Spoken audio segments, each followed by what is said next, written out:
Tenemos el gusto de contar con una profesional de primer nivel, además que ha estado colaborando ya directamente con la primera corte de nuestra maestría.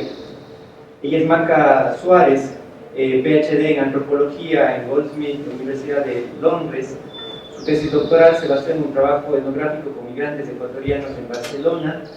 Está trabajando actualmente en la investigación y la docencia en la Universidad Nacional de Educación, en la UNAE, y sus temas, su campo de acción, de estudio, de investigación, son temas relacionados a la antropología de la deuda, estudios sociales de finanzas, la antropología de la migración, género, trabajo y clase.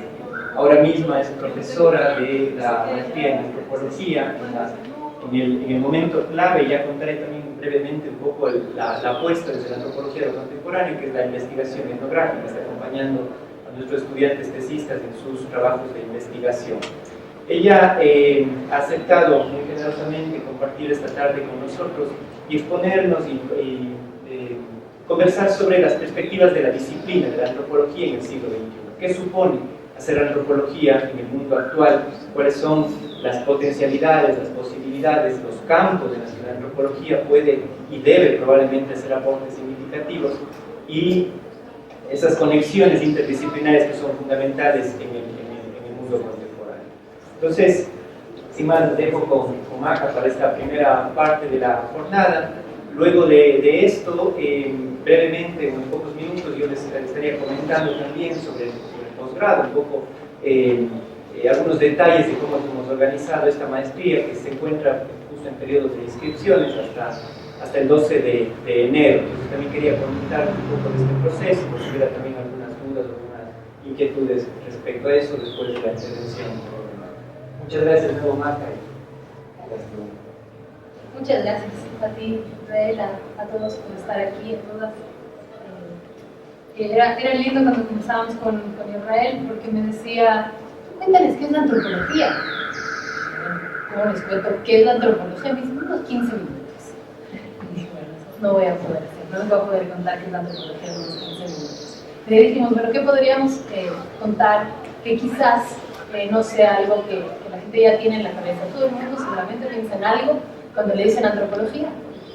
Lo que yo me he dado cuenta y he aprendido es que eso es generalmente algo extremadamente diverso. Entonces ustedes ya deben saber, si han conversado con alguien más alguna vez de antropología, que las ideas que tenemos de lo que es la antropología, lo que puede ser la antropología, son bastante diversas. Entonces yo hoy día les traigo un montón de ideas diversas de distintos sitios y una parte del trabajo que yo he hecho para contarles un poco qué es la antropología en el siglo XXI, al menos desde donde yo la estoy mirando. Voy a dividir mi charla en 3 secciones cortas. La primera es una visión un poco global de lo que hace la antropología hoy en día. La segunda es un poco del trabajo que he hecho yo como antropóloga. Y la tercera es lo que yo creo que existen como potencialidades de la antropología en un lugar concreto. Entonces, les cuento un poco. Y luego me gustaría mucho saber lo que ustedes piensan y vamos a tener una discusión mejor. Una visión global de la antropología me lleva a mí a hacerme preguntas, más que encontrar respuestas. ¿Qué tenemos en común? ¿Qué nos hace diferentes? ¿Cómo hacemos de lo extraño algo familiar y hacemos de lo familiar algo extraño? ¿Cómo entendemos los problemas locales y globales que nos importan, los que a mí me importan? Eran cosas que me venían a mí cuando decía, ¿qué es la antropología en este momento? En la antropología intentamos desarrollar una habilidad de hacer análisis crítico. Hacemos muchas lecturas, pero siempre las hacemos con algo de escepticismo. Siempre hay espacio para la duda, para muchas dudas. No creemos que las cosas son como se presentan inicialmente. Estamos dispuestas a esperar pacientemente para ver si logramos entender las cosas desde otro sitio, desde otra perspectiva. Incluso si originalmente contradice o se contrapone a nuestra manera de ser, de pensar. La antropología no da nada por sentado. no toma la realidad como algo predeterminado y masticado. Y cuando encontramos un tema que nos gusta bastante, lo cuestionamos.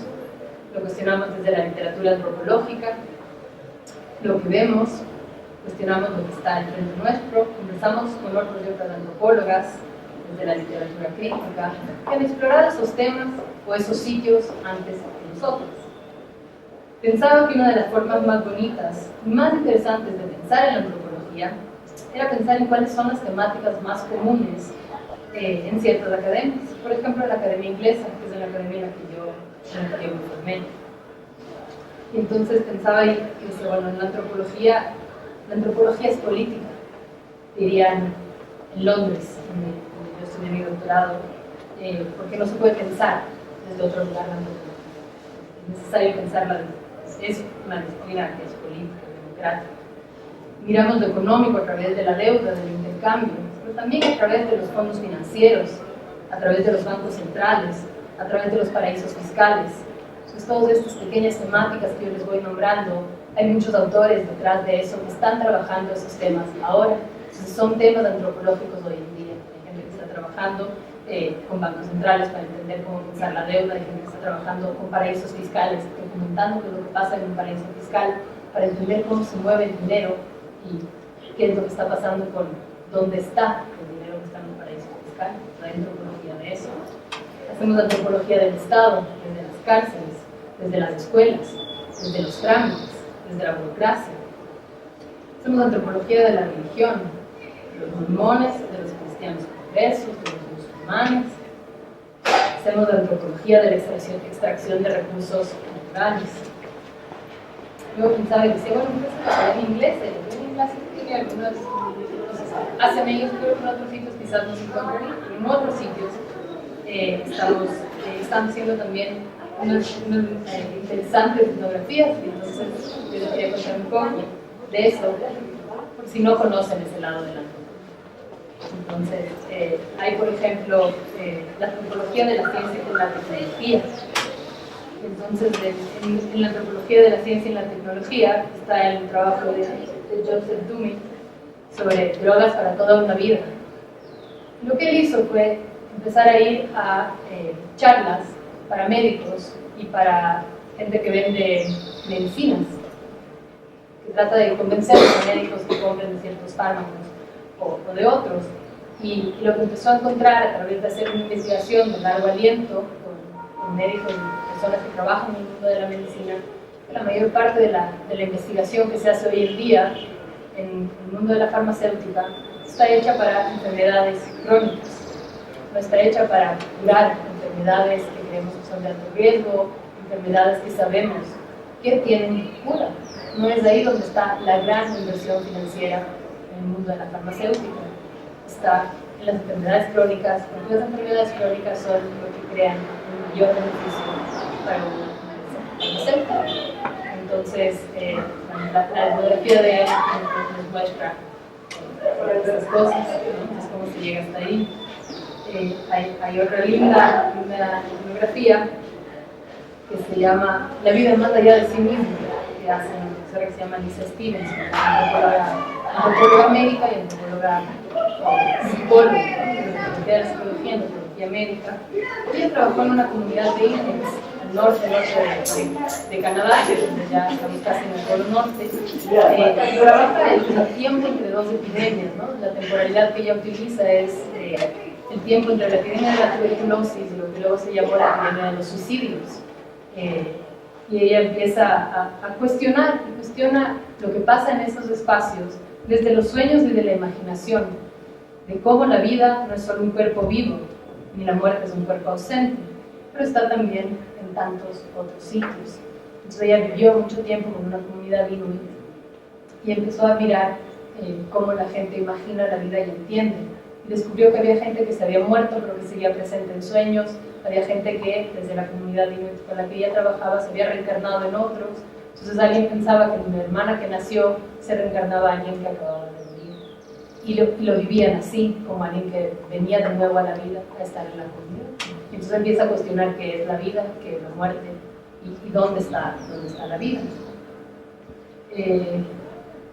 La otra antropología del cambio climático, que es tan importante ahora, que parece que nos vamos a quedar sin mundo muy pronto. Se llama también antropología del fin del mundo. Y este libro que se llama El champiñón al final del mundo, a mí me gusta mucho el trabajo de esta antropóloga, se llama Anat Singh, y ella estudia con este champiñón, este hongo que se llama Matsutake, o el hongo pino, que es además el hongo más caro del mundo, vale $2.000 el kilo. Cómo este hongo, que es difícil de cosechar, crece en bosques que han sido alterados por los humanos. Estos son bosques que ya han sido de alguna manera u otra manipulados por seres humanos, y estos hongos crecen ahí, se nutren de los árboles y ayudan a que los bosques en los que crecen puedan regenerarse. En su investigación etnográfica, Anat Singh se pregunta cómo se las arregla este hongo para vivir en las ruinas de lo que hemos creado los humanos.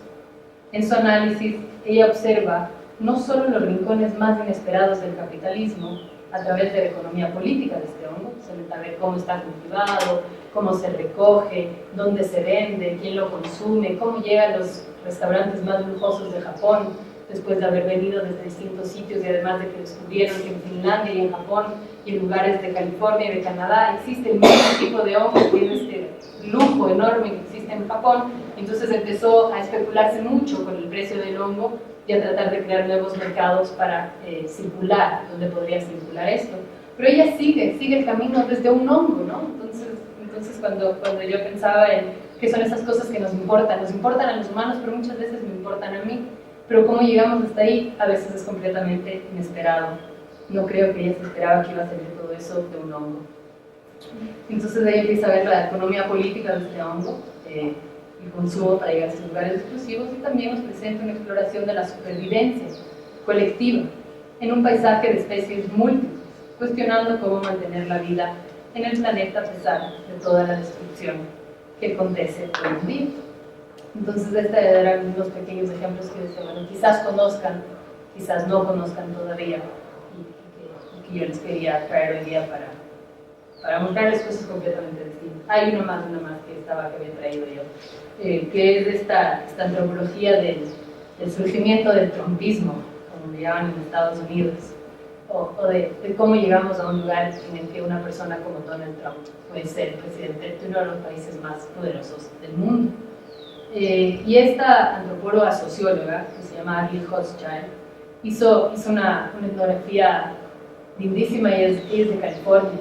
Y no sé cuánto conozcan del contexto de Estados Unidos, pero la gente de California generalmente es bastante distinta a la gente de Luisiana, en formas de pensar, en formas de creencias, en cómo actúan, cómo viven. Y ella se fue desde su lugar privilegiado, y ella lo llama así, y dice: yo salí de mi pequeña espacio privilegiado de Berkeley, que está justo al lado de San Francisco, es una de las universidades más importantes en antropología seguramente, la Universidad de California en Berkeley. Ella es profesora ahí, y dice: me fui de este lugar tan privilegiado en el que yo vivía, me fui a meter en Luisiana, en un pueblito en el que lo que hay es sobre todo gente de un partido que se llama Tea Party, que es un partido súper conservador de extrema derecha en los Estados Unidos, que han sido unos de los que han apoyado mayoritariamente a Donald Trump y otros políticos como él, pero sobre todo que tienen un discurso muy pro-blanco, es decir, un discurso racista, en el que creen que los migrantes o que los otros son culpables de que ellos no estén en una buena situación, y ella va y empieza a vivir con ellos durante mucho tiempo. Evidentemente las visiones políticas son muy distintas a las que ella tiene, pero empieza a vivir con ellos y empieza a tratar de entender cómo estas personas llegaron a sentirse extranjeros en su propia tierra, que es el título que utiliza luego para su libro.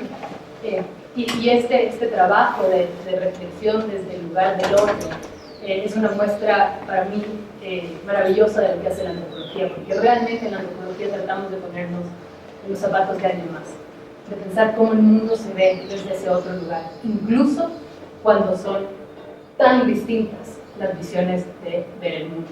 Y es increíble lo que ella va descubriendo, ¿no? Ella va descubriendo por qué, porque ellos entendían, y encuentra que al final tampoco son tan distintos de otra gente, encuentra que ellos también hacían pequeñas trampas del sistema para tratar de coger más beneficios desde el gobierno, para recibir como hay aquí el extra bono del desarrollo humano, que cuando la gente se indigna y dice, no, pero esta gente que recibe el bono y no necesita, encuentra que había unos patrones similares de comportamiento entre ellos, que de lo que ellos se quejaban, decían otros. Entonces empieza a ver cómo reproducían mucho de lo que ellos veían como negativo en otros.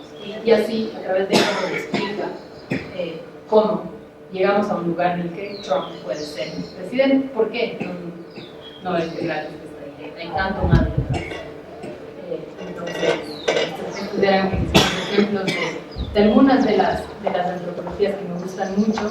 Es difícil escoger, hay muchísimas antropologías que a mí me gustan mucho. Entonces, traté de escoger unas bien diferentes o de temas diferentes, creo, para mostrarles un poquito de esto que decía, de esta gran diversidad que hay hoy en día, para pensar desde dónde se puede pensar la antropología.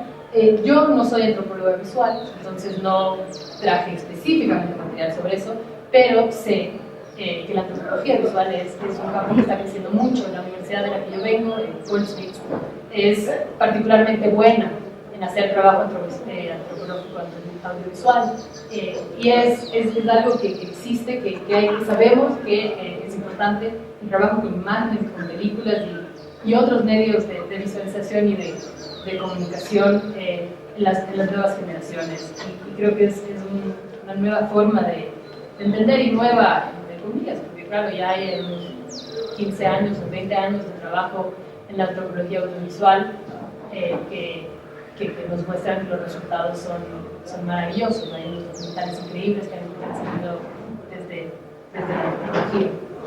Entonces, luego igual podemos comenzar más. Puedo dar un par de ejemplos de fotografías o de trabajos audiovisuales que a mí me gustan, pero hoy día no traje. Luego también me pasó una cosa, y cuando pensaba, y decía, bueno, ¿cómo les digo lo que es antropología? Y decía, hay una parte en esto que es difícil decir lo que es, porque ningún antropólogo va a hablar de la misma manera de la antropología. Al fin y al cabo, en nuestra disciplina el conocimiento se forma a partir de aquellas conversaciones, de las visitas y las relaciones cotidianas que tenemos con las personas con las que trabajamos. Entendemos el mundo desde su mirada y desde ahí teorizamos. Tratamos de entender con ellas y con ellos cómo es su mundo. Eso se llama etnografía, y sin la etnografía no hay antropología. Entonces, es una de las cosas más lindas que tiene la antropología, y es que tiene este método de conseguir información, que es ir a vivir con gente para saber cómo esa gente piensa. Trata, en general, de no hablar por los demás. Tiene la antropología una historia conflictiva consigo mismo, que ha tratado de resolverla en los al menos últimos 100 años que ha existido. Originalmente era una disciplina colonialista, que se basaba en la forma en la que unos países iban a otros y creaban sus colonias ahí y empezaban a investigar al otro, ¿no? O a lo que horriblemente se llamó el nativo. Todo eso, por suerte, desaparece después de los años 80 a través de un proceso crítico dentro de la disciplina en el cual eso se ve realmente como aquello de lo que queremos acordarnos porque no queremos nunca repetirlo. Y eso no sería nunca una antropología hoy. Entonces ya no existe esa antropología en la que hay unos otros de los que vamos y les estudiamos a ellos o a ellas. Existen solamente lugares en los que vamos y aprendemos con gente, lugares en los que vamos a crear conocimiento desde lo que otros y otras nos enseñan. Y entonces es una forma en la que al menos para mí es posible hacer antropología de maneras completamente distintas, y por suerte, si no, no sería antropología. En mi caso, la antropología significó, como mencionó brevemente Israel, realizar un trabajo de campo de casi 2 años en Barcelona con familias migrantes ecuatorianas que estaban perdiendo sus casas. Estos eran parte de la migración que, bueno, cuando estoy en este contexto es mucho más fácil explicar, porque todo el mundo sabe perfectamente lo que pasó. Entonces, todo el mundo sabe que en el 2000 hubo una crisis, un montón de gente se fue. Yo trabajé con la gente que se fue principalmente a España. Cuando yo les conocí, ellos habían vivido ahí generalmente 10 años. Entonces era ya una migración de largo tiempo, no acababan de llegar. Muchos habían construido ya casas en Ecuador a través de remesas y habían empezado a comprarse casas en España. ¿Por qué? Porque habían podido reagrupar a sus familias, porque pensaban que iban a a quedarse allá, porque los planes de migración también cambiaron, cuando las situaciones legales y emocionales y familiares cambiaron, porque la vida es así, porque cambian tantas cosas sin que nosotros las planifiquemos exactamente así. Y compraron casa y se endeudaron mucho. Y cuando digo se endeudaron mucho, se endeudaron entre 250.000 y 300.000 euros, lo cual es una suma bastante alta para las cantidades de salarios que luego fluctuaron muy rápidamente. Hay una parte de haberse endeudado en este momento por unas ofertas que hacían unas empresas financieras y unas empresas que estaban interesadas en crear otros tipos de beneficios, pero había una ilusión de que era posible vivir allá. Entonces yo les traigo unas pocas fotos de familias con las que yo trabajé. Entonces es una casa que construyeron aquí en Ecuador, en una ciudad de tamaño mediano, y esta es la casa en la que vivían en España. Muchas de las familias con las que yo trabajé pagaron unos precios extremadamente altos por casas que estaban en barrios marginales. Entonces eso fue parte de una burbuja inmobiliaria en la cual los precios crecieron tanto, incluso en zonas en las que hoy en día no valen ni un tercio de lo que costaron en ese momento, que se convierten en unas deudas insalvables. Evidentemente luego, cuando se cae la economía española, la cantidad de desempleo creció muy rápidamente, y este fue el principal detonante a que la gente no pueda pagar.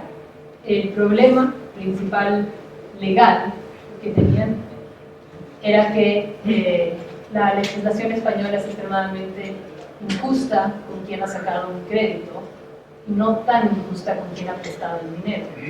Entonces son deudas que no desaparecen nunca.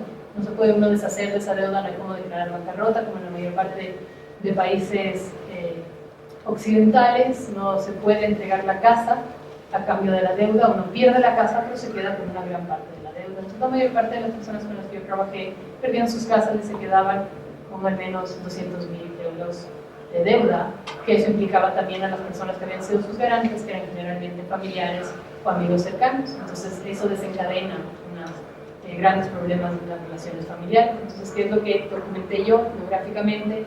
Es el proceso de ejecución hipotecarias. A mí me interesaba cómo la gente se endeudó, pero no solamente cómo, sino qué efectos tiene en la vida diaria el haberse endeudado de esa forma y estar en una situación de dejar de pagar, según la que ellos ya sabían que nunca iban a poder pagar esa deuda, ya lo tenían claro, sabían que iban a perder la casa, pero no sabían qué iba a pasar con estos 200.000 euros o más de deuda que tenían.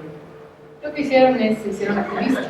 Entonces, al final, metodológicamente, lo que hice yo fue documentar miles de asambleas de un movimiento social que se llama la Plataforma de Afectados por la Hipoteca, que es un movimiento que creció exponencialmente en España.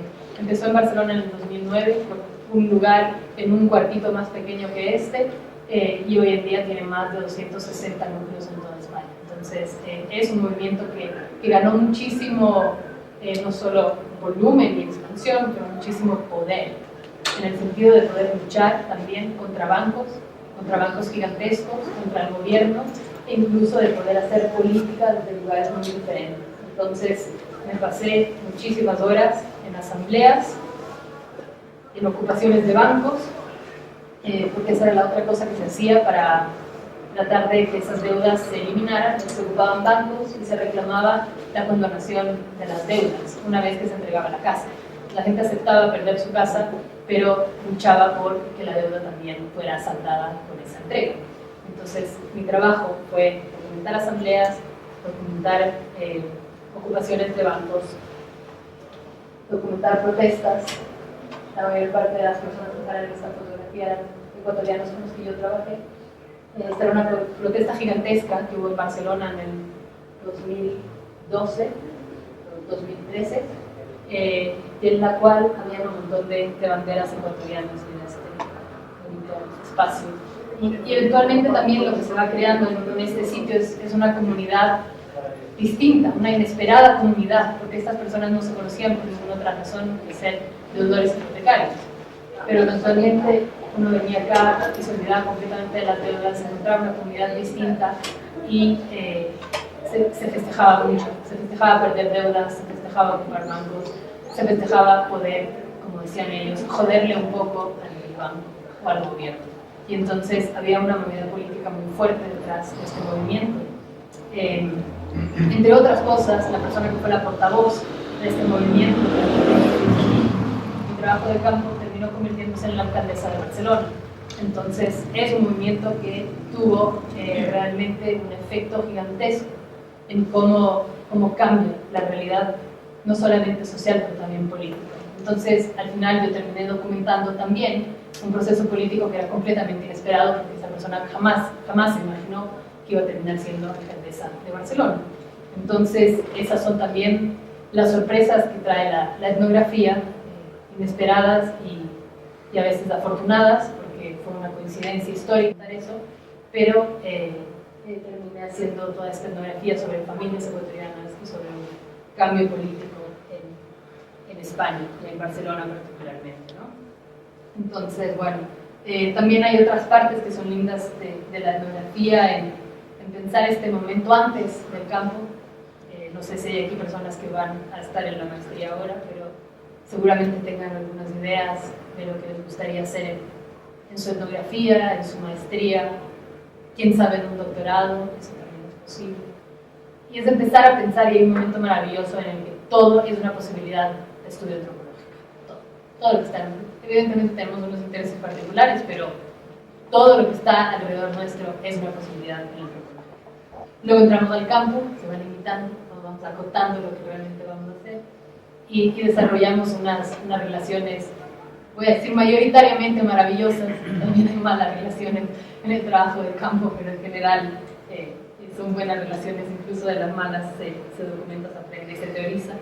Y luego hay el post-campo, ¿no? En el que ya hemos encontrado y hemos desarrollado unas redes de amistad, que realmente son redes de amistad con todas las personas con las que trabajamos y en las que tratamos de teorizar desde eso, desde su mundo, desde este lugar también de empatía, ¿no? Y es una relación orgánica y que por suerte se mantiene por mucho tiempo. Yo estuve recién en Guayaquil, le visité a una de las principales personas con las que yo hice trabajo de campo, y era este momento en el que sientes que le estás viendo a una persona a quien eres tan cercana y que tienes una relación muy, muy estrecha, ¿no? Hay una cosa linda que dice el filósofo Deleuze, dice la antropología es producir conocimiento en relaciones estrechas, en relaciones de amistad. Entonces, la última cosa que quería hacer, antes de robarme todo el tiempo que me dieron para hoy, era pensar en las potencialidades de la antropología en cuenta. Y cuando yo pensaba en las potencialidades, no es que estaba decidiendo temas de qué hacer, sino solo estaba pensando en qué se podría hacer, si es que sobre todo uno no ha vivido aquí. Yo vine a vivir a Cuenca recién hace unos pocos meses, entonces no conozco un montón de cosas que ahora me estoy enterando. Como el otro día alguien de la maestría me decía, no, es que aquí el patrimonio es muy importante, todo el mundo habla de patrimonio. Y claro, hay mucha gente que trabaja en patrimonio y es muy importante, pero no era algo que yo había pensado directamente si es que acabara de llegar, pero había otras cosas que se me ocurrían, ¿no? Y decía, ¿qué pasaría si yo hiciera aquí antropología del agua?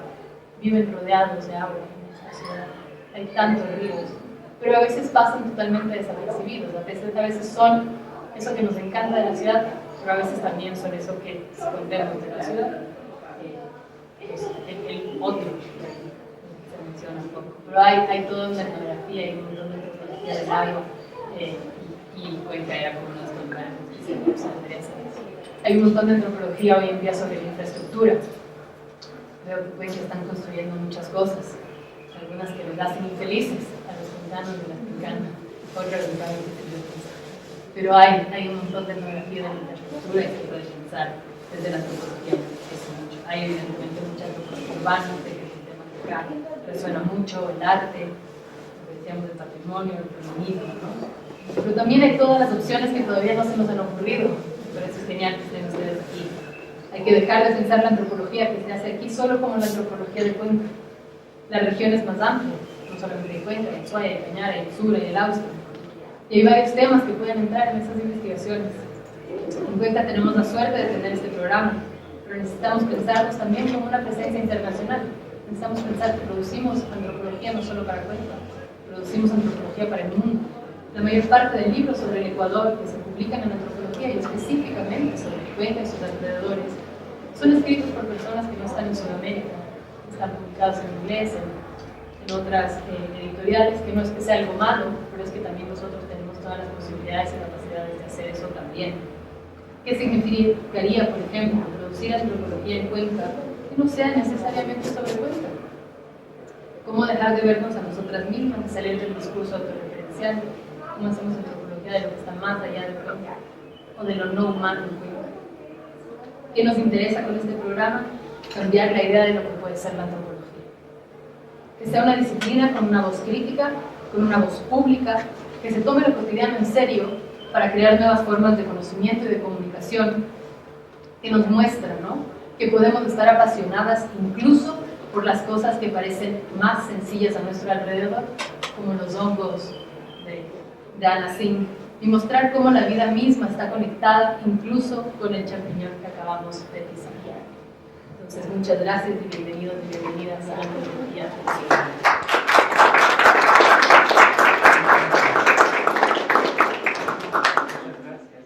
Quisiera abrir, bueno, como se pensó siempre como dos momentos de esta jornada, y el segundo momento quería contarles y mostrarles más en específico el programa de antropología que tenemos. A lo mejor podemos tener una primera, digamos, un primer momento también de preguntas, inquietudes, y después enseguida yo me tomaré pocos minutos, intentaré para contarles de este proyecto, y ya serían, entiendo yo, más bien inquietudes más puntuales o más, digamos, prácticas, si se quiere así. Entonces, no sé si es que hay unos primeros comentarios, intervenciones, preguntas a Marta por esta perspectiva, por abrir este primer campo, digamos, donde podríamos discutir otras cosas también.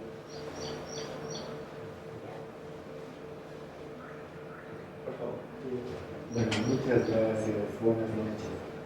Una inquietud muy grande para mí es el problema de la objetividad en el método etnográfico.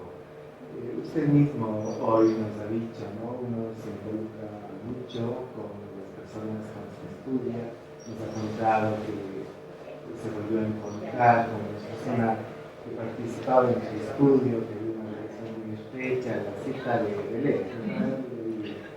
Sí, entonces, el asunto que yo siempre me pregunto es, ¿en qué medida hay una diferencia simplemente entre ser un espía o un lisbón, ingresar en la vida de los otros y ser un cientista social, ¿no? ¿En qué medida luego uno, si efectivamente se desarrollan esas relaciones estrechas con el público al que ha estudiado, en qué medida uno podría, por ejemplo, narrar todo, entender, explicar todo, narrar, conocer todo, si en ese acercamiento uno podría encontrar cosas violentas, ilegales, incorrectas, que no estén de acuerdo a nuestros mismos valores, ¿sí? Luego de que se ha desarrollado una relación estrecha, ¿no?, con las personas de las que uno ha investigado. Esta pregunta es fantástica, es una súper buena pregunta.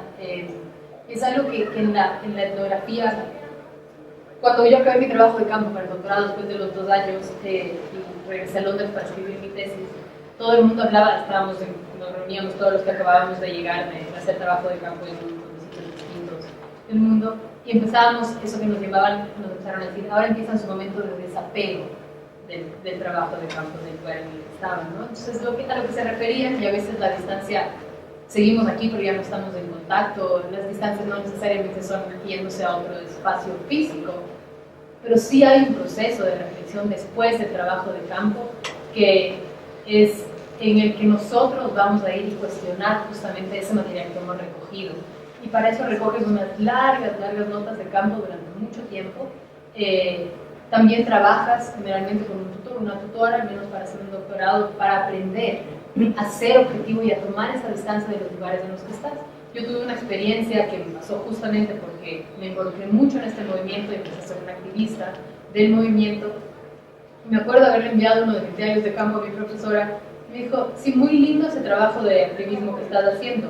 ¿Dónde están las familias, dónde están las relaciones íntimas, dónde están los problemas. Como ella podía ver que había un proceso en el que quizás había nada de objetividad en mi inicio de trabajo de campo. Y fue un proceso de desarrollar esa objetividad, es decir, es verdad, tú te das cuenta porque alguien más lo está mirando en ti. Creo que hoy en día, si hiciera otra etnografía, ya no necesitaría que alguien me lo muestre, sería posible para mí hacer ese proceso de acercamiento y alejamiento porque es algo que aprendí ya a hacer. Y es empezar a trabajar también desde la literatura, empezar a conversar con otros autores, empezar a ver esto antropológicamente y ya no como el fisgón o el metiche o no sé qué palabras decías tú, que eran unas palabras súper interesantes, pero justamente para tomar una distancia que te permite la escritura, ¿no? Que es a través de esta escritura en la que tú empiezas a desarrollar el pensamiento antropológico que tú creas a partir del material del campo. ¿Qué pasa si es que hay unas situaciones de ilegalidad o de otras cosas en las que tú documentas? Hay un montón de gente que ha trabajado, por ejemplo, drogas y cárceles, y evidentemente hay un montón de ilegalidad en ese sentido, pero lo que están haciendo es una crítica a cómo estas personas se han convertido en ilegales a pesar de ser los más marginados dentro de sus propias sociedades. Entonces, eso que yo decía cuando me explicaban a mí los profesores, cuando me decían, bueno, ¿qué es antropología acá? La antropología es una cuestión política. Hay una visión también desde ahí, desde un lugar en el que hay ciertas cosas que tú vas a criticar desde haber vivido con las personas con las que tú trabajaste. Me imagino que si hicieras una etnografía del narcotráfico sería un poco distinta si trabajas con los grandes capos de la droga. La mayor parte de las que existen son con las pequeñas mulas, que son quienes terminan pagando las mayores penas y sufriendo la fuerza del Estado por realmente tratar de ganarse la vida de alguna manera. Entonces, ¿qué pensamos desde la antropología? ¿Qué más está pasando en este espacio social? Es decir, ¿cuáles son los trabajos de los que realmente tendrían acceso todas estas personas para poder subsistir en un mundo como en el que existimos hoy en día? Entonces, ¿se justifica? No se tiene que justificar, pero se explica desde la visión de las personas que están involucradas en otros espacios, ¿no? Entonces, como cuando yo te contaba esta antropóloga que va y documenta cómo estas personas creen firmemente en el racismo y que los demás son los culpables de que estén ellos en la pobreza, ella lo que hace es documentar históricamente qué está pasando ahí, cómo llegamos a un lugar en el que ellos sientan que esos otros son los culpables de su miseria. Y lo que empieza a ver es que realmente es un sistema económico que está marginado completamente, que ha creado unos sistemas de desigualdad tan grandes que para ellos hoy en día es casi imposible encontrar un trabajo en el que van a poder crear un mínimo estándar de vida como el que hay una memoria aún en los Estados Unidos, que es ese del sueño americano, etcétera, etcétera. Eso ya no es posible en ese país, sin embargo hay la narrativa aún.